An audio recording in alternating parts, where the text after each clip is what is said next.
প্রথম প্রশ্ন, তোমার রবকে? আমরা বলবো আমাদের রব আল্লাহ। দ্বিতীয় প্রশ্ন, ওমা দীনু, তোমার ধর্মের নাম কি? আমরা কি বলবো?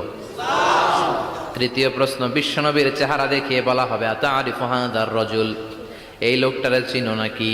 আমরা বলবো চিনি, আমাদের প্রাণের নবী, ঠিক কি না?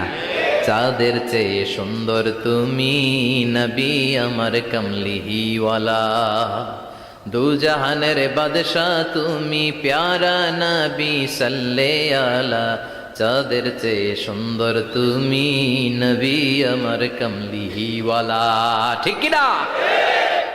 তিনটা প্রশ্নের যথাযথ উত্তর যখন দিয়ে দিলেন, আপনার জন্য অতিরিক্ত আরেকটা প্রশ্ন করা হবে, ওয়ামা ইলমুক, তোমার নলেজ কি? তিনটা প্রশ্নের উত্তর যে তুমি করতে পারলা, কিভাবে পারলা, কেমনে জানলা? নকল করে বলছো নাকি জেনে বুঝে আসছো? নকল হয় না? এখন তো পরীক্ষা চলতেছে বোধহয়। কি পরীক্ষা? এসএসসি পরীক্ষা। নকল হয়? কৃষ্ণপুরে নকল নাই না? এখন মনে হয় এগুলো একটু কমছে। একটা সময় ছিল অনেক নকল হইতো।